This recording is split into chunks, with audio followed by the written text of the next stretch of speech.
He's Howard Eibach, a former copywriter and creative director and the author of 2 books on the creative brief.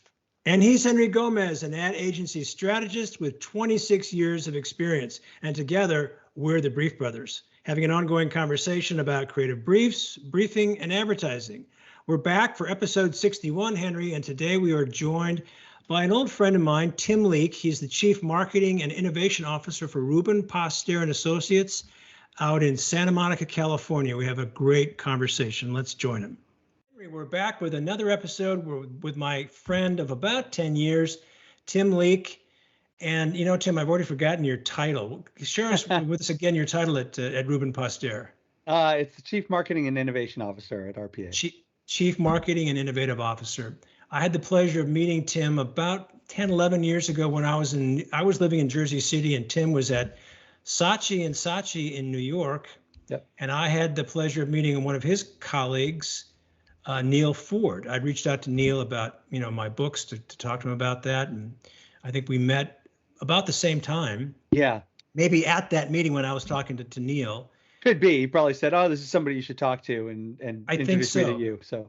And we stayed in touch ever since. I've loved staying in touch with Neil. I'm trying to get Neil on the Brief Brothers. He hasn't responded yet. He's busy going viral with some of his videos lately. So Neil's doing some awesome stuff. He's doing some really awesome stuff. He is the new Garrison Keillor, I think, of marketing. But Tim, the other thing that's unique about Tim that I think that I like so much is that he works at Reuben Poster and Associates in Santa Monica, and I did a freelance gig there.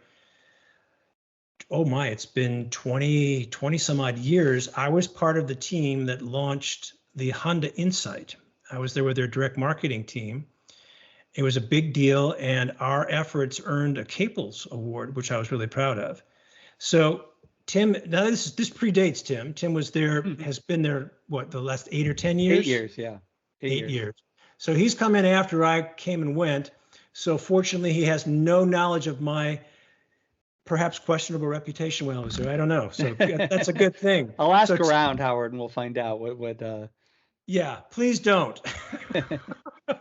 Listen, Tim, thank you for joining Henry and me on the Brief Brothers. We're really glad to have you, and we're looking forward to a great conversation. So welcome. Thank you. Great to be here. You're doing some really cool things. And one of the things that you shared with us was a talk that you gave to Cannes in 2019 that I want to ask you about. But I want to talk about a couple of other things first. Primarily, something you talked about before we started recording. Henry and I love to talk about the details, the nuts and bolts of a creative brief. And I know that you are a former creative, so obviously you know what it's like to work with a brief, and you know what it's like to work with a not so good brief. And I don't want to put you on the spot because I know you're not directly connected to the strategy department, your account planners, but you did tell me about this unique. What do you call it? A department? You call it the Kickstart Sessions that you do. Kickstart Sessions. Tell us about what this is and how that's connected to your briefing process at RPA. Yeah, so it's something we use. It's something we use a lot in new business, but we do it on our regular day-to-day clients as well when appropriate. But the reason we call it a Kickstart Session is it really does kind of kickstart any project, and anecdotally, in a non-scientific way, it seems to shave about a week off of the process, which is significant, right? And so normally what happens is if you get some sort of brief from the client, we need some time to take, digest it, figure it all out. The strategy team goes off and starts working on a brief, and then they brief the creative teams. Well, that doesn't happen in like a day or half a day. They need some time, and then the creatives need some time, and increasingly we're asked to come back much, much faster than that. We just don't have the timelines that we used to have. So we're always looking for how do you do things faster and more efficiently, and this is one of the ways.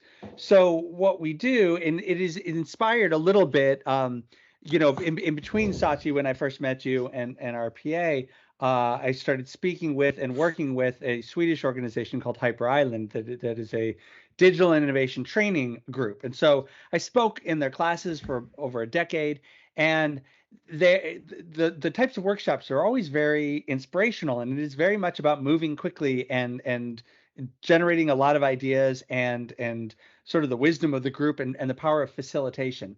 And so a Kickstart session utilizes a facilitated workshop to basically bring together a cross-section, cross-discipline group of people that are working on this. And the planning department usually comes up with a couple, I'll call them hypothetical messaging directions. It's like, we think, based on what we know so far, we think these have promise, right? They're usually not super well researched to that point. It's just, we think these each have promise. And we get together, and it's kind of a combination of a briefing, like, this is what it's all about. Here are a couple ways in that we're looking at. And then we do some ideation together. And so that's a facilitated process. So it's a little different depending on what the goals are of each thing. But, usually those are about an hour and a half, and you end up with a wall or mural, because we use the online platform, the same one you like to use, Howard. You end up with a mural full of different sticky notes with thought starter ideas on it. And, in fairness, it's the output of a workshop, right? They're the beginnings. But we've had some where we ended up taking what the nuggets of those, and they became full-fledged campaigns that we brought back. We've done some client meetings a day or two later, where the tissue session then utilized the product of that workshop. And at the very least, even if none of those ideas go anywhere, what you've started to do is stress test the different strategies, and you have an understanding of, what, that sounded good on paper, but just, man, nobody could sink their teeth into coming up with an idea around it. Or this one, which didn't seem that interesting, as soon as we started going, it was idea. You just start to see where the passion is, what seems interesting, and where it seems to be leading. And that's always tricky. I think you and I were talking about this before, Howard. The creatives have to come up with like 100 ideas to get to one, but oftentimes there's only one brief, and it isn't, you maybe discussed it a little bit beforehand, but it's not like there's 8 variations of that brief to come up with the one. There's just the one. And yet somehow we have to know that that's right. And usually you have to know that's right in a really, really short amount of time. Yeah, there's kind of like a bottleneck of thinking at the brief, right? Yes. What you're saying is like, there's all this data and all these things that go into a brief, but then a brief becomes very narrow, and then Yes. the ideation is expected to be wider than what the brief is. Right. And of course, if the brief is off, and we've all seen this happen too, if the brief is off, then the creatives are having a hard time, and you could burn another 2 weeks on that before somebody just says, we need to go change the brief, or, as happens far too often, some creative idea inspires the brief backwards, and then you rewrite the brief to match that. Well, Tim, how long has this Kickstart session been part of your day-to-day working at RPA? I'm not sure I would ever call it a day-to-day thing. It's certainly something we use in a new business a lot. And we do use it on other things. Not everybody is great at facilitating it. It's kind of part of my background, so I tend to be the one who facilitates. So we do have other people who do it. In one form or another, I've been doing it since I got there. I actually had first come up with the idea when I was working for Hyper Island full time, thinking it would be an interesting sort of thing to potentially sell to agencies or to marketers, to come in and, what's the value if you're in a new business pitch of if we could shave a week off of your time and get you focused that much faster. So we thought about it as a product, but never quite. We had enough other stuff going on. We never quite got it there. It's interesting. It's really interesting because, as I've told you, I've done a lot of training sessions around the country before COVID, and of course, virtually since COVID for the ANA. And I've worked with a good number of these clients, are their ANA members. These are brands. They're not ad agencies. They're brands.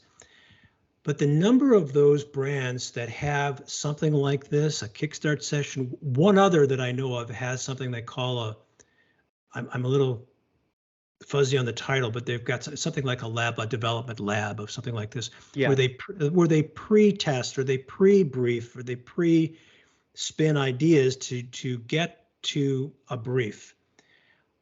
It stuns me at the number of brands who don't do this. Yeah. And I'm wondering, is this When you share with your clients, the RPA clients, I mean, are they familiar with what this is called as the Kickstart session, or is it just a... So some would be and some probably wouldn't be, but and certainly in the context of new business, we will usually talk about it, because the point of in a pitch is you do want to pull back the curtain a little bit and let them know what you've been doing. But also, hey, it's been a week and a half since we first heard about this pitch, so go easy on how far we've actually gotten yet. It just becomes a way to be able to move faster, and certainly every client is looking for that. And so you want to be able to move faster in a way that isn't just chaotic, in a way that is smart. And so, when you do that sort of thing and you took these sort of 3 hypothetical thought starters, I mean, we even did one recently. I think we had something like 8 or 9 thought starters, strategic thought starters. And so one of the first things we did is we actually just got everybody involved to do one of those mural voting sessions. And we just narrowed it down to 4, and then we worked with the top 4. It was, just an easy way to go, what does everybody think? And, those voting sessions are nice because you don't get groupthink. You can't see what everybody else voted on until... Just for a little context, I want to make sure our viewers know that when we're talking about Mural, it is an online whiteboard tool. Yeah. And it allows real-time interactivity no matter where you are online. You can be in multiple time zones, and you can engage and put ideas on a literal, well, it's just a white space online. On a virtual literal world. On a virtual white space. But you can have all kinds of engagement. You can post videos, you can do polls, you can do all kinds of things. Yeah. So just for a little context. Now, but that's what we do. You just do a little voting session on there, narrow it down. Then we worked with sort of the top 4. It's just an interesting way to get everybody going and their heads on it really fast, versus the traditional, however long the planners need before there is a brief. Then you brief everybody, ask questions, and usually like chase it down rabbit holes that aren't really that important for the thing. And then the creatives need to go off and spend a week thinking about it before you have any sense of whether or not the brief's resonating. How did the planning department react to this idea initially? Speaking for our chief strategy officer, he embraced it right away. He loves it, and he's the one who added the whole. Originally, it was just a ideation exercise. It was meant to come up with ideas quickly, but he's the one that actually added the putting a couple different strategic directions on there. And some of that may be his own personality. I think he's, as any good strategist does, constantly questioning, here's what I think. Wait, do I think that? And immediately, questioning and challenging these things. So it's really easy, to come up with a couple. Yeah, that seems interesting, and that seems interesting. And so oftentimes we will, he and I will collaborate on that, maybe just have a high level conversation about what we think seems interesting the most of these directions, and zero in. I certainly think there are some people, whenever, I've got the innovation side of my role, whenever you're trying to get anybody to do something that is different from how they've done it before, you're going to encounter some friction. So you can't straight out say, oh, everybody loves it and it's revolutionary and every single person in the agency does. No, that doesn't happen. There are plenty of people who just want to come in and do it the way that they're comfortable with and they've done. But in general, it's pretty energizing. On the flip side, you sometimes get some pushback from creative teams, to be fair, who don't want to expose their ideas in a big group of cross-discipline thinkers. There's and as a former copywriter and creative director, I've been there. You want to think of your ideas and percolate on them and then do them up the right way. But the industry has changed, so whether we like it or not, we have faster deadlines and we have to get there faster. And so I do think these days, if you're a creative or creative team that can ideate quickly and can work across disciplines and get to ideas faster, you're going to be more valuable for the agencies and for the clients that those agencies work with. So it's interesting changing. You say that. We had Cameron Day as a guest some weeks ago. His new book is Think with Your Mind Open. No, Chew with Your Mind Open. Yeah. And we also we had a lengthy conversation about the nuts and bolts of his book. And one of the things that he pointed out that he'd done when he was, running a number of creative departments for some rather big agencies, including Saatchi out in LA, or El Segundo, I think, was he said, it's important to know that you don't always have to have home runs with your headlines. Mm-hmm. That sometimes to get work out the door, it's okay to hit doubles if you have that kind of relationship with a client. And he told the story about his son. His son, Cameron, I don't know if it's Cameron Jr., but they call him Cam 2, is a young, 30-year-old, so it's youngish. He's just got a new job out in San Diego too, by the way, and I forget where he's working. But he said his son called him up and said, "Dad, I've got this assignment to do some work, and my boss, all she wants is puns." He says, "What am I supposed to do?" And Cam said to his son, "Then give her puns. If that's what she wants, crank out puns, get it out in 20 minutes, and you'll be a hero." So that's what he did. He cranked out, he basically 20, 30, 40 minutes of time, cranked out the puns, and she was in love with him because he said, all my other creators didn't want to even do this, and he got the work done. So it's a analogy to the point that you're making about this is a way to jumpstart the creative brief process. And like I said, I have been in context now stunned that there aren't more brands out there trying to initiate something like this. And I'd like to get Henry's take on this, because that's your bailiwick. I've seen similar processes, probably not exactly the same.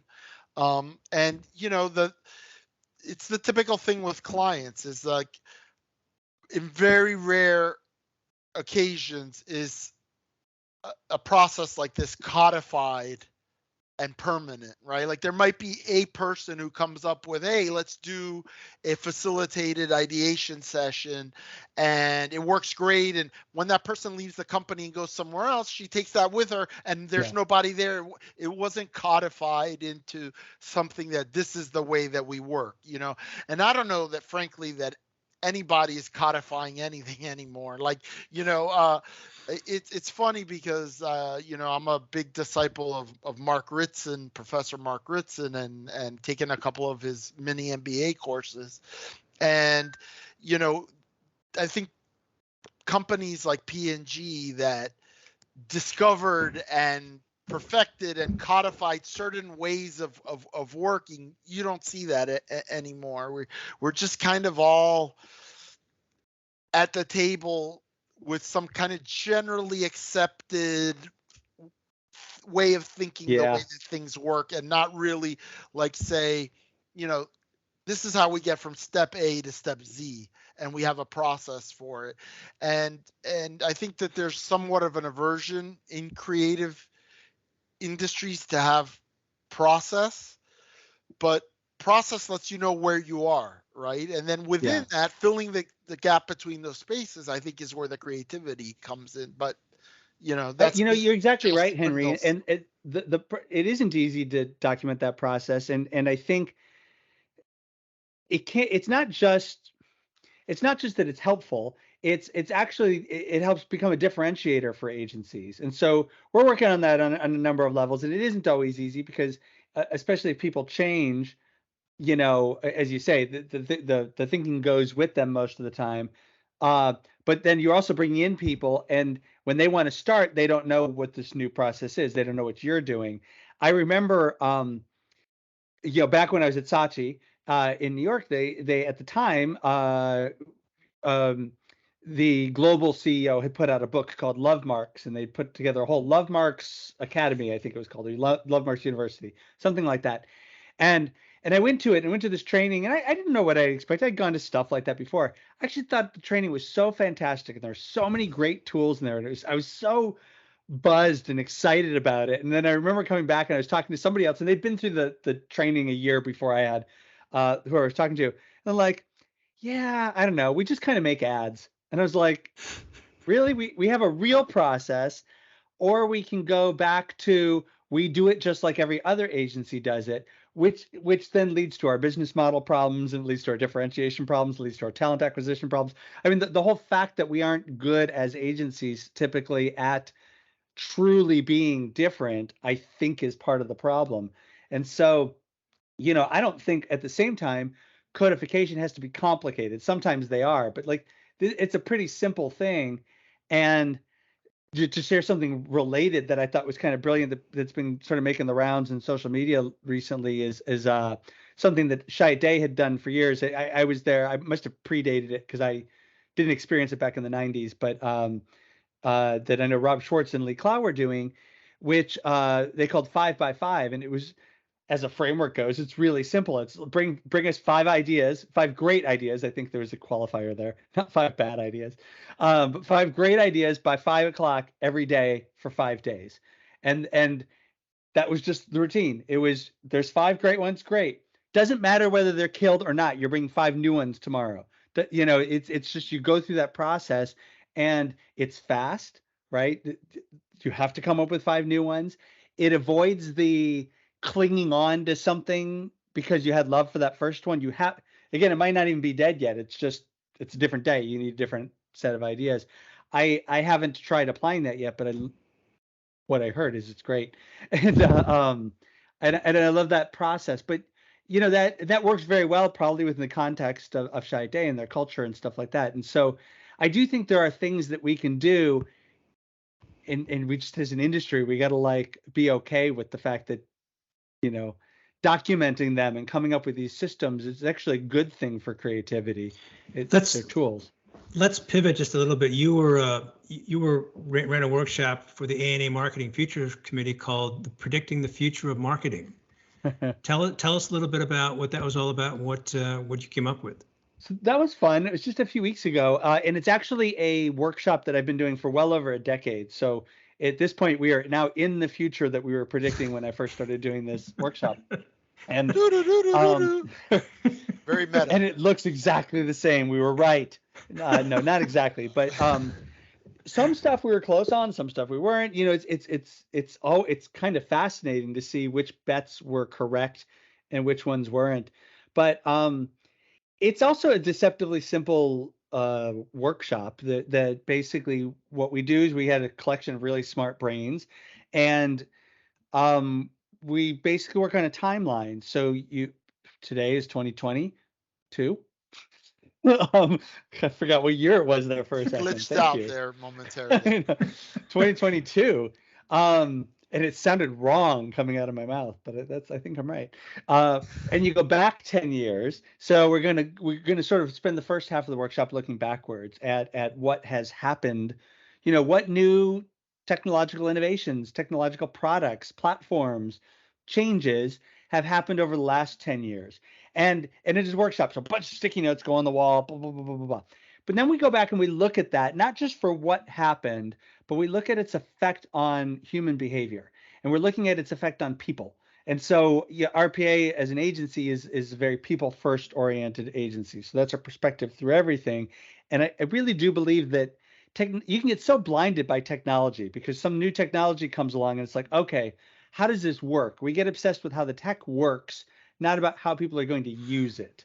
And even side tangent, but related because it came up in that workshop, stuff like the metaverse and NFTs and stuff. We are all obsessed with sort of how they work, but from a people standpoint, the virtual reality point is a little different, but it's still interfacing with the internet. It's just a different user experience. And NFTs, I mean, that's just it's mostly behind the scenes how that works. I think it's how it's going to affect people. I'm drastically oversimplifying this argument, but it's you look at stuff through the lens of people. And so even something as simple as AirPods, so that gets put up there, right? Because AirPods didn't exist 10 years ago. They're on the spectrum of the last 10 years. Well, how have they changed things? Howard's got one in his ear right now, and you've only got one, which, by the way, is how my kids all wear. They all wear just one AirPod, which I think is really interesting behavior. Why do they just wear one? It's always on you. I've got my AirPods in my pocket right now. I never had my Bose noise canceling headphones just sitting in my pocket. I had them on the airplane when I was going someplace. But if I just ran to Starbucks, I had to either proactively remember to bring headphones. It's different. It changes your behavior. It changes the way we interface with phone calls and stuff like that. All these different things that are a result of one technological innovation. So you do that for the first half, and people start to see, oh, you can start to see these little trends that are happening and then the effect they had. Then you look forward 10 years, and then as you start to look forward 10 years, well, now we're just making it up. Right. Some of it we may, we talk about the future being an accelerated version of the present. And so that's one way to look at it. And the other is to use your imagination. I have been, as I said, I've been doing this exercise for quite a while, and it's kind of remixed. The way I do it is sort of remixed from a version I'd seen somebody at Hyper Island do. And it's as with all whatever talent imitates, genius steals, kind of things. Um, but I have never seen anybody predict TikTok, right? In the 10 years, nobody had predicted that, right? Like there are going to be some things that are just wholly different, or you couldn't see coming. But there are interesting trends that come up, and so as you're looking at the future and where it's going, you start to see, oh, that's interesting. Whether it looks exactly like this later on, I don't know. Maybe it looks a little like this. But then we do the same exercise. If you cashless society has been coming up a lot when I do these things, right? No cash, cash goes away. Seems totally feasible that might happen in the next, if not in the next 10 years, probably within our lifetime, right? Well, how will that affect behavior? How does it change? There's something to be said for when I hand over paper money, that feels more real than when I use my Apple Watch to pay and I don't know how much I just spent. I'm going to interrupt. Beyond that, I mean, beyond how the people will interact, or there's also tons of questions about like how authorities will act, right? Like we saw with the Canadian trucker convoy, how suddenly those transactions were voided, or could that, in a cashless society, suddenly the authorities can penalize people, and there's talk of social credit systems like they have in China. And so it's a scary, but something that you said, and to me, this is kind of a tangent, but it's related to kind of envisioning the future. Nassim Taleb, the author of The Black Swan and Anti-Fragile, and he talks about the mistake that a lot of people make about predicting the future is they envision the future as what we have today plus additional things. And he says really the future is about what we have today that we're not going to have tomorrow. And he has kind of a rule of thumb, which is the longer something has been around, particularly technology wise, the more chances that it will be around tomorrow. So we see certain innovations that like come and go, and you think that, like the fax machine. But the fax machine was a relatively, and it went away. Whereas the phone, I mean, maybe not the landline phone, but the phone itself is something that still, is much older technology that we don't expect to go away anytime. VHS, Betamax. Well, but VHS and Betamax might go away, but video recording won't. And so the technology might change, but the core of it is still leads there. Me to the other kind of tangent or thing that you sparked when you were talking about nobody envisioned TikTok. No, but a few years ago there was Vine, right? And somehow TikTok is the evolution of that, with more functionality, longer videos. But that idea originated somewhere, and then and Facebook, before Facebook there was MySpace, right? So we're kind of moving towards certain things, and like in any technology, some people perfect it or have a leg up in terms of making it better, and therefore get a lot of the user base. Yeah. Well, that's the whole idea of the accelerated present is an interesting way to look at that same thing, right? Like right now we have VR in the form of, Meta Quest headsets. I have to train myself to call it Meta Quest since Oculus or Facebook changed the name. But so you've got the headset and people are using it for gaming and stuff like that. But I still don't know too many people who have them. I know a lot more that have them now than had them 3 years ago. But accelerate that. Imagine that the technology gets faster, higher resolution, lighter on your face, more lower latency, all that sort of stuff, and then you can start to predict. That's where, as people are predicting the metaverse, it's because it will just make VR easier, right? And so you'll have higher adoption of it and all that sort of stuff. Well, then what can you do? Well, then it's kind of like Facebook, but Facebook is in the metaverse. So if you could not just post stuff for your friends to watch asynchronously, what if you could just sort of be hanging out and visit with your old high school friends just randomly, or just play a game of ping pong? And you start to see where that might go in the next 10 years. And I think that's an interesting thing. But then you have to weigh it with, well, the headphones look sort of funny, and when you have them on right now, you see nothing else. And so that can be kind of a dangerous situation. And it's just really interesting when you look at that, you stop buying into the hype of something and start looking more at the relative strengths and weaknesses, because the change is going to happen for sure. For sure, VR is going to be a bigger thing. But will it be exactly as we predict it now? I mean, I remember back in college, I had a communications professor. Her whole doctoral thesis had been on interactive television, and she knew everything there was to know about interactive television. But then came the internet.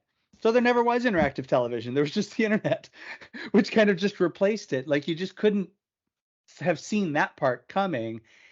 Likewise, I think probably in 2005, you couldn't have seen smartphones the way they exist now, with touch screens and all that stuff coming. So how could you have predicted where we go with it?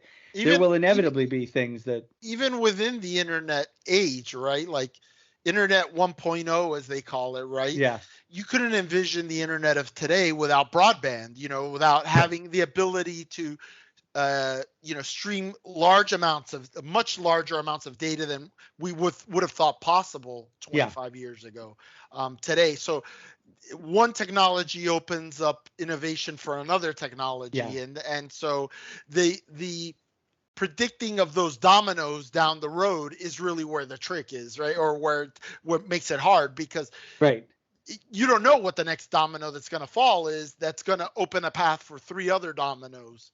Well, and you know what, that actually gets back to the root of that workshop, is we're not actually trying to predict what's going to happen in 10 years. What you're trying to do is get you ready to adapt quickly and the right way to whatever change comes your way ever.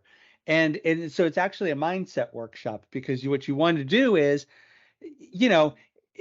there's a quote that a friend of mine had said a long time ago, that technology, for the most part, or at least for marketers, technology isn't useful until it gets boring.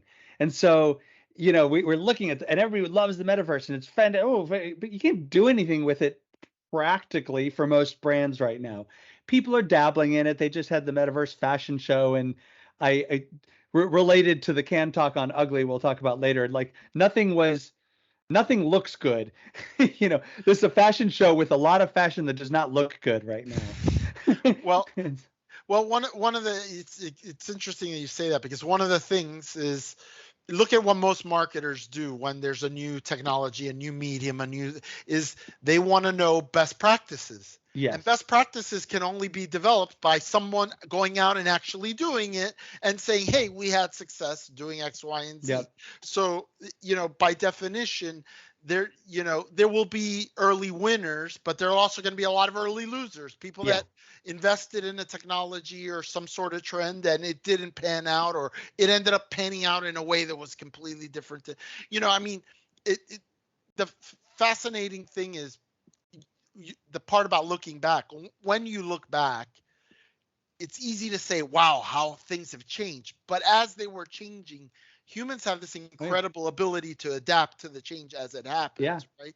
Like, it's hard to remember that less than 10 years ago, a medium like Facebook had no advertising in it. It had no advertising in it. It was all about organic reach. It was about building community. It was about this and that. And now everybody kind of just accepts the fact that, Twitter and Facebook are, they're sponsored mediums that have advertisers, and some of the advertising we're going to find annoying, some of it we're going to find interesting, very similar to TV, right? Like, sometimes an ad will draw us in and we're moved by it and we say, wow, that was great. And sometimes it's just like an annoyance, and Facebook will scroll by it and not care. So it's funny that you said about that, like how quickly we adapt to things. In this workshop, we're looking backwards over the last 10 years, trying to identify the key technological changes. We are doing this workshop virtually over Zoom, where we're all staring at each other on cameras, and we've been doing this for 2 years nonstop. Nobody in the workshop put Zoom or telework. They all forgot about it. Yeah. Like it's so literally every day that it didn't feel like it was a change anymore. That's funny because when I joined the agency that I'm at now, we had a client, and they're in another city, we're in Miami, and there was still that bias toward get on a plane, go schlep and show your wares in person, and be there and be present and walk the halls. And the technology existed for video conferencing. We've had Skype, we've had like more sophisticated things, but nobody was using it to meet on a day-to-day basis as the main way to meet and conduct business. And it wasn't until the pandemic that suddenly this was the reality. This was the only way that we could do it. And I was fighting, people in my agency saying, can we send so-and-so who lives in the city where the client is to the meeting with an iPad, and we could do FaceTime, or we could do, like, let's do it. Like, we don't have to spend $10,000 on a, they're like, yeah, but the technology's not that great. And it's like, well, now here we are 2 years later, and we've done nothing but Teams and Zoom. And I know. Well, Tim, let me ask you something. This whole thing is fascinating in the sense that you started your career as a copywriter. Mm-hmm. You grew and became a creative director. How did you get from copywriter to director of marketing and innovation at RPA? So it was while I was at Saatchi. The group that we were in, that Neil and I were in, we were sort of self-contained. We didn't have a digital department. We didn't have a traditional department. We did everything. And so Hyper Island, who I later went to work for, came to the United States. They are in Sweden. They are a school. And so to Henry, to your best practices thing earlier, Hyper Island as a school was created back when CD-ROMs first came out, because they're like, everybody wants, oh, look at CD-ROMs. We need people to like code CD-ROMs and build content for these CD-ROMs, and yet nobody knows how to do it because it was just invented. And so how do you teach something? The school was then said, how do you teach something when the best practices don't exist yet because the technology doesn't exist? And so the school was founded on that premise of, how do you teach the future because it doesn't exist yet? And I found that super fascinating. Anyway, that's the school. They had come up with something called the Master Class for Executives, and their first ever one was in New York City. I forget when. It must have been 2008, 2009, something like that. And I saw it. It was done in partnership with the One Club, and I got an email or something. I was like, oh, this looks kind of fascinating. I don't know if I consider myself an executive, but I want to go so I can help us. The promise is you're going to get digital completely after this.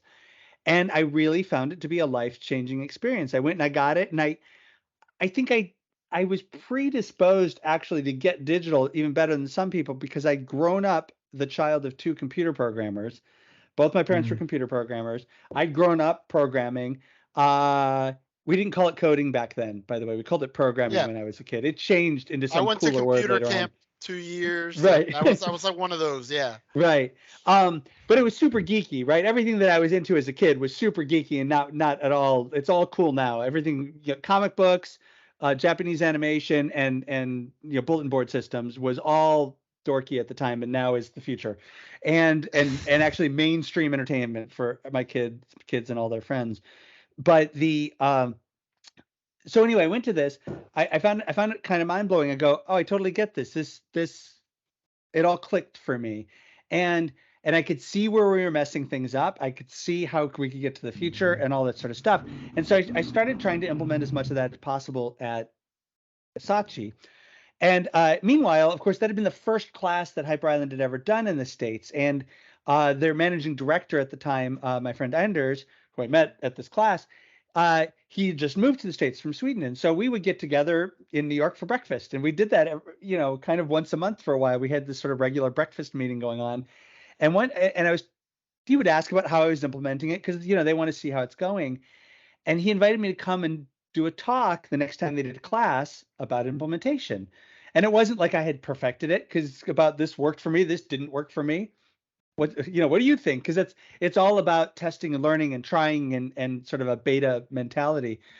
So I did that, and I did that for like 2 or 3 classes, and then Hyper Island started to really blow up. And there was a point, for about 10 years where almost every agency and every brand we were working with. And so as they scaled up, they couldn't keep flying the same speakers over from the UK or Europe, and uh, so we started to build out the speaker network here in the States. And so I was asked to come speak more often, built out other topics and stuff like that. And then I kind of had this opportunity where I felt like internally at Saatchi, I was working with General Mills, and my main client was Toyota, but I worked with General Mills too on some projects. And I remember going in and we were trying to sell them on something, and they're like, yeah, okay, blah blah blah. And then with Hyper Island, I was working with General Mills, and they were writing everything down and literally changing the future of the company based on what we were talking about. It was like one of these roles with the same company seems to exert more influence. And so I had an opportunity to join them full time, which I did for a few years. And I really liked it. It was great. It was sort of a global role where you get to work with, I worked with IKEA in Delft, which is where they're headquartered. I got to work with people in Mexico City, and my biggest clients were General Mills and Target in Minneapolis, where I was working with them regularly, as well as just tons of different ad agencies. So this is not a short story, obviously, to answer your question, but that's how I shifted. One of my clients during that time was RPA, and I got to know their executive team. They got to know me, and they approached me with this role that was kind of a combination of what I had done in the agency space and what I'd been doing at Hyper Island. And I was really looking at that point also to be able to come back to Los Angeles. I was living in New York. I was also in Jersey City, actually. and I always say I did not move to New York to live in Jersey, so I was ready to come back to Los Angeles.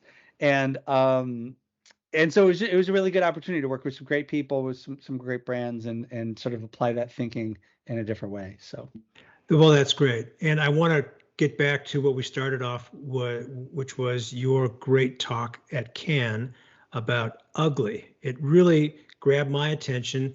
To me, it seemed to come out of the blue. Tell us about your talk, and tell us about this whole. Well, it's not really that new anymore, because you were talking about this in 2019. So what do you mean when you talk about ugly? So I called that talk "Ugly Sells," and I borrowed it from a story that my wife used to have her own handbag line, and she had a sales rep, and they would go to trade shows and stuff like that, and we would look at all the orders being written for these really ugly bags versus sort of sleek and sophisticated kind. And the sales rep said, "I don't know what to tell you, ugly sells." And it became sort of an inside joke between my wife and I many years later. And as soon as I noticed this sort of trend, it's one of those things where it's happening, but I hadn't noticed it. And then I noticed it, and then you realize it's everywhere. And then you realize that we as agencies and brands are also actively fighting it. And it's basically this, that the next generation especially, and in many cases even the current generation, has stopped caring about production value the way that we had historically looked at it. And so historically, we wanted everything to look really beautiful and polished and sleek and sophisticated. And what my kids watch all day is Vine compilations on YouTube that seem to be even almost like a VHS copy of those. It's such bad quality. And it's almost like there's something to be said for the worse the quality is, the more they're engaged with it. There's no continuity in editing. The sound tweaks out. They don't really care about that. And there's actually been this shift in the meaning of craftsmanship. And so what we called craftsmanship, and what agencies, I'm using this broadly, but in general, what agencies seem to care about isn't what people cared about. And remember, people first is sort of our operating instructions and the mindset we're thinking of. At the same time, you've got brands, our clients, that want everything to be faster, cheaper, and better. And we've always, the cliche in the industry is, okay, well, pick two. Except they don't want to pick two. They want all three. But what if we just have the wrong definition of better? And what if you could do faster and cheaper and actually get to better, because better connects more authentically with this audience, as opposed to better looks better or has a higher production polish on it. And so, especially these days where we have so many media channels, you just can't put the same production dollars against something that you used to. And yet I see all the time people trying to put social content out there that looks as good as a TV spot. That's a waste of money. It's going to just go and be gone. Tim, you know what this reminds me of? Direct response. Yeah. Junk mail. Oh, and how so? Because it's not designed to look good. It's designed to sell. And, it's a classic example of, if you're not interested, you're not going to open it. Yeah. And open meaning an envelope, an email. There is direct response TV as well, but usually comes on at 2:00 in the morning. Right. But the same principles apply, I think, because you could look at a direct response TV ad and from the traditional view and say, well, they could have done this super better, or they could have shot it, they could have edited it better, they could have done this better. But in the direct response world, it's simply the champion versus the challenger. Yeah. Put them in the market, see which one. And I don't care about the aesthetics of it. What I care about is which one is creating the desired response. Right. And we don't really understand why one creates a desired response over the other. We just know that it does, and therefore we keep doing that until we find something different. And it's a constant trial and error. But there you heard it, Howard. Next time there's a problem with the editing of the Brief Brothers podcast, or there's a glitch, ugly sells, Howard. Ugly sells. It's just about authenticity. You're just being authentic. Right. So it's exactly. Okay. Well, but that's the thing. In that case, I'm just going to start talking to you like this. But that's what I think I actually in the talk I have a slide that talks about, from the direct response world, that for a long time they had noticed that typically the less polished versions would perform better.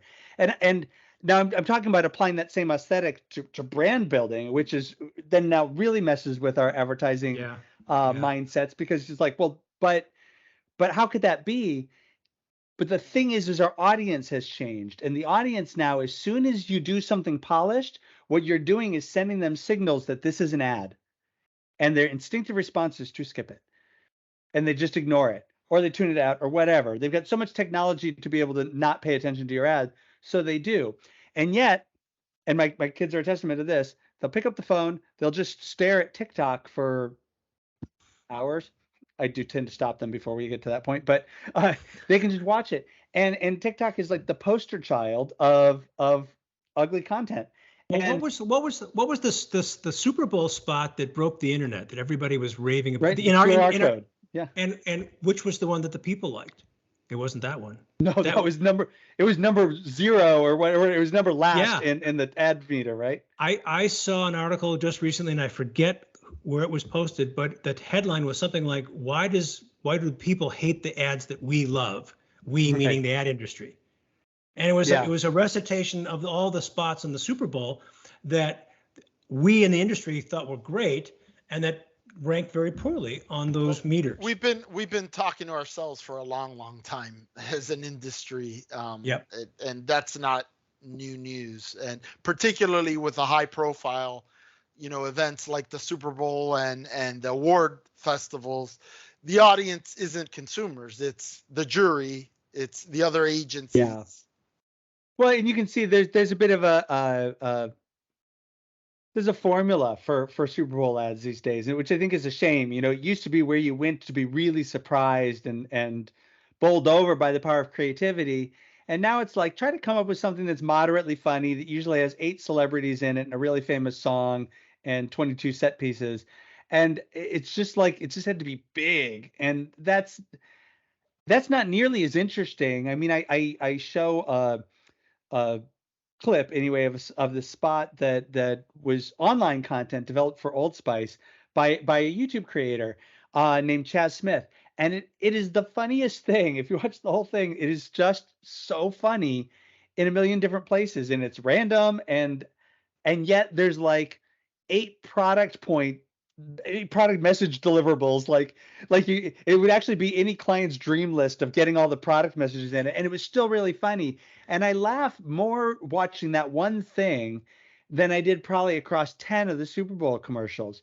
And it would not surprise me at all if at some point over the next 10 years, to merge our topics of the future and then ugly, if we actually started to see a reversal, and we started to see content that looks a little closer to TikTok or YouTube, but on the Super Bowl, because I think it would stand out, especially right now. And as with anything, if too many people do it, then it's going to be whatever is the opposite of that. That'll seem different. You know, I think a good example of what you're talking about is, it seems like everybody knows this now, but when Dollar Shave Club launched, right? Like, first of all, you got the concept of it. On paper, you might have like a private placement memorandum that says, this is the business I want to launch. This is the market. This is where we see, and you can see that it makes sense. So like the idea is you're getting screwed at the drugstore for these razor cartridges that are not worth anything what you're paying. But then you have the guy came up with it and decides, you know what, I'm going to be funny. I'm going to do this low budget. And it all comes together, and that guy is, a billionaire now, right? Like they ends up selling the company to one of the big competitors that he was competing against. So, I think that authenticity, the reason it's like nobody would dare, like in a big established brand, dare talk to consumers the way that he did in that video. Yeah. But it's interesting because Howard, you mentioned that it's been 2.5 years or so, almost 3 years since I did that talk, and I'm about to go do it again. I'm actually I'll be in Croatia next week doing that, which makes it sound like I'm on a world tour, but it's the first time I've been international since 3 years ago. And this conference was supposed to have happened 2 years ago. But it's interesting to bring it up because the pandemic took that same trend, the same way we talked earlier about, kind of overnight, we brought, video conferencing and working from home and all these other technological trends forward. The same thing happened with ugly content. We sort of fast forwarded that a bit, and all the talk shows were, switched from being in a studio to just being in their bathroom talking to a camera. Local newscasts, the reporters were reporting from their homes from a laptop screen. Yeah. And you remember the John Krasinski Some Good News? Remember that was a really big thing early on in the pandemic? I don't know if you remember, but it was basically, John from the Office. Did I get his name right? I think I did. And he did this thing, and it became the biggest hit. It was just like, what else am I going to do? And I'm tired of negative news all the time. I heard he sold it, but we never saw the real thing come out. So I don't know what happened. They were going to make a fancy version. And I predicted when that happened that whenever we see the fancy version, we'll probably hate it, because I actually think there's something about the cheapness, the fact that they were using a logo that was just his kid's handwriting, a kid's drawing or something like that. There's something charming about that. And in this world of so much polish, we're looking for, shortcuts to authenticity, to feel that real connection again.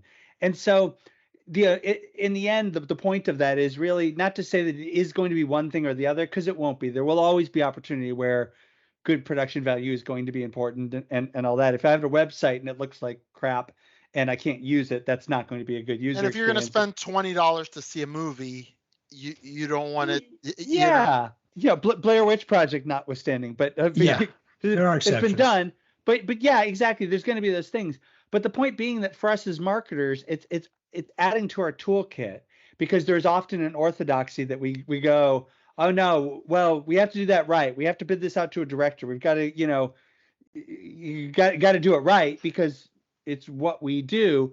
When maybe you could go create that social content and just shoot it with your phone and then edit it on your phone and then upload it from your phone and you're done. It also opens up an interesting avenue for, if we go back to pre-internet days, advertising was something that small businesses couldn't do.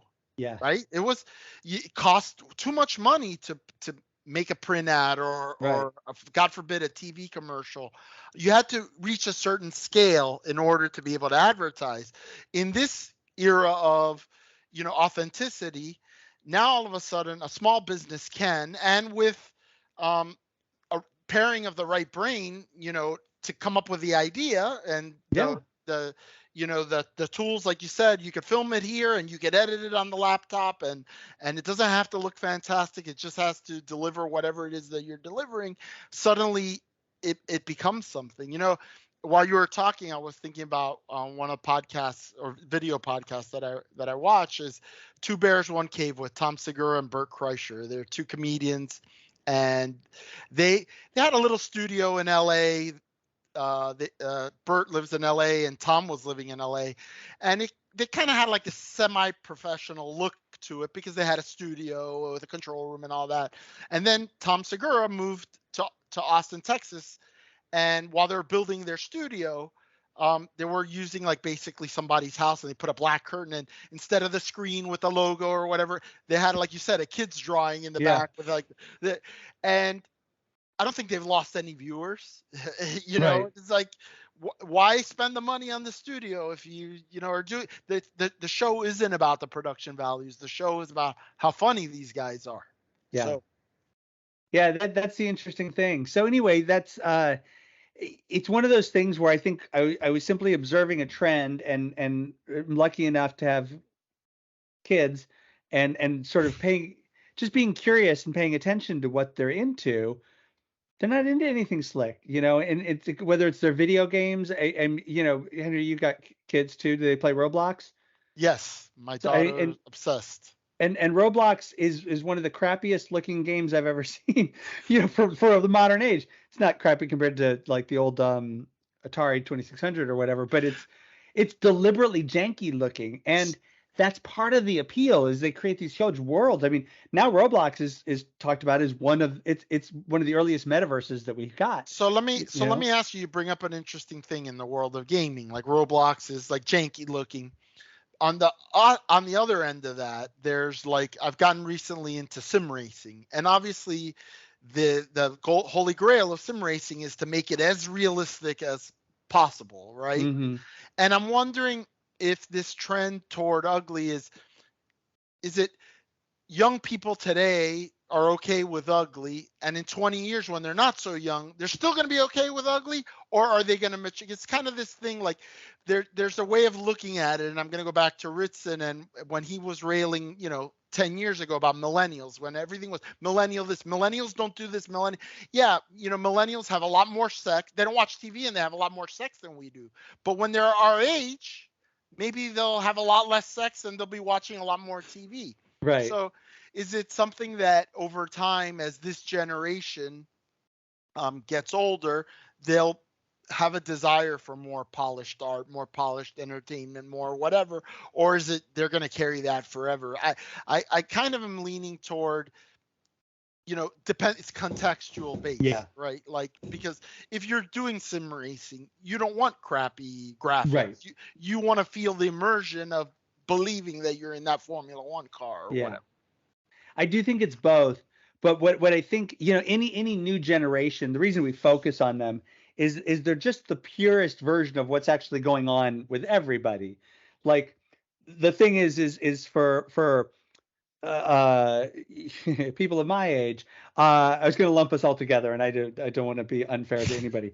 So, but we all know Howard is the old man of the group.